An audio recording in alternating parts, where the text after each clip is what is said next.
Martin, what about this? How do we go about these days putting a price on potential?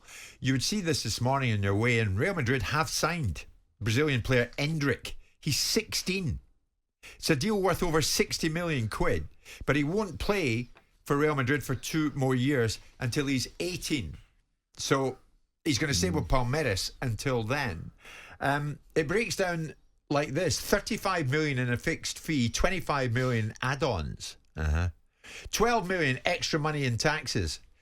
The contract from 2027 up to 2030, but he'll join in July 2024 when he's 18. He's 16. Must be some and he's player. Costing 60 mil. Can't wait to see him play, Jim. I mean, it's a gamble, obviously, isn't it?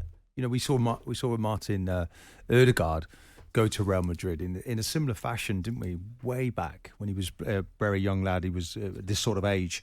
It took him a long time to break. 16. Yeah, let's hope it works. Let's hope it works for him. Let's see that we see him on the next World Cup, Jim. I'm pretty certain if he's going to fulfil that potential, we will see him, and it'll be another Brazilian that we'll look forward to watching. Because obviously it's about succession now, isn't it? We've got 2 players at the weekend. We're going to look at Mbappe. He's only a youngster himself, 23. Messi about to give it all up. Modric finishing. Ronaldo finishing. So who's the next heir apparent to take over? You know, we need the next generation to come through. And we'll see some English players coming through as well, by the way, in the next 3 or 4 years. Of course. How do you put a price on potential? The same way that Real Madrid put a price on Vinicius Jr. when they signed him for 39 million quid when he was 16 from Flamenco. And the same way they did the same thing with Rudiger that they signed from Santos. They obviously feel that the ability to get young players, I mean, there is an idea that at 16, 17 years of age, you've got the shape of something. They're a long way from being the end product, of course. But they're investing in potential, and they seem to have gotten it right. In the last 2 instances, they've done this. So clearly they've got a relationship with the Brazilian football clubs. Clearly they understand what they're looking at. And they've been proven to be right, because Vinicius Jr. is probably worth significantly more than the 39 million euros that they paid for him in 2017. Rodrigo the same. And this kid at 35 million euros, I think it's lunatic money, but that's the nature of football. That's where it is. I mean, it's the idea here, Simon, that by the time he's 18 or 19, he could be worth 120, 150. Well, he'll certainly be worth... So maybe get him now for 60. Well, the idea is you're buying a player. Real Madrid don't buy players so they can sell players. They buy players so they can win things. And they will sell players when it comes to the point where they've no longer require them for the purpose of winning. Real Madrid's job in life is to win the Champions League and to win La Liga, and that's what they do a lot of the time. Simon, answer me this. You've done big deals. You did a number of them at Palace. When I'm looking at this, 35 million fixed fee. Yeah. 25 in add-on. How can you get 25 million in add-ons? Because it'll be based upon the number of games that he plays and the achievements that he has. That's an easy thing to do. Those Probably are the needs things. to win the Champions League, doesn't he? I should think that Palmeiras will not want it to be based upon things that may not be tangible. They'll want it to be things that are instantaneously realisable. When John Bostock was 14, 15 years of age, we're going back 17 years, 16 years, at a time when the money in football was probably 15 times less than it is now. Barcelona offered me 1.5 million quid for a 15-year-old that never made a first-team game. So they'll scale that. Wow. Right out of the blue, they just came in. They came to us and offered 1.5 million, which made it even more disgusting and appalling when it came down to a tribunal that Spurs were able to nick him off me for 600 grand. And that enraged me at the time. But the bottom line is that it's been there for a while.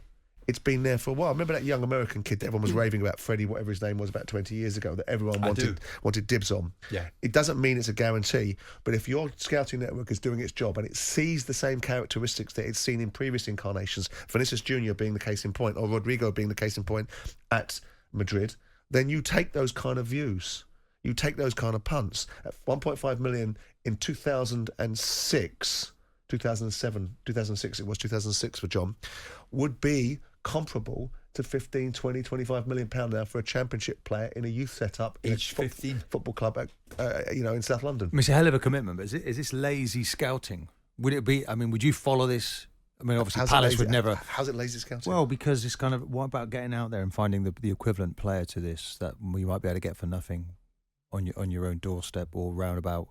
Well, there is that argument, of course. It's a good point. There is that argument, of course, that, ultimately, if you've got your own scouting network, some people are prepared to pay for what they consider to be a potential that's worth investing in. Now, your argument is probably well made, and there'll be players that have come out of Madrid and players that they will have developed themselves, few and far between, I suspect, but notwithstanding that, they will have scouted. They're prepared to take the gamble, aren't they? And and it is a gamble. You have to say, and it's a very costly one if you get that wrong. But if you get it right, then it looks good, Jim. But I prefer, there must be an easier way to get players. Okay, everybody is a stampede after every player. Yeah. But these scouts up and down. I mean, you look at some of the scouting that's taken place at Brighton. But look at some of the players they brought in. But you can't draw parallels between what Real Madrid is and what Brighton are. No, Real Madrid operate on they've moved completely different away budget. From the Galactus. But you want to do both. If you mentality. can do both, then you're going to win everything, aren't you? But you've got Madrid that would argue repeatedly and endlessly that they are, in fact, the biggest football club in the world. And that they are the most powerful economic powerhouse, and that their value is greater than Manchester United's of the world. So they'll take these economic decisions based upon what their model is. And their model is, we rock up into the Champions League and we win it more than everyone else. Well, it's a statement as well, isn't it? It's a statement. Any young player thinks he's worth that kind of money, or he's a decent player. Well, they're going to go in the direction of Real Madrid. Endrick's life has just changed, though, hasn't it? Correct. Forever. And has the lives of his parents and those around him. For sure. But he's still got to do the business on the pitch, Jim. It won't be lasting for long for him.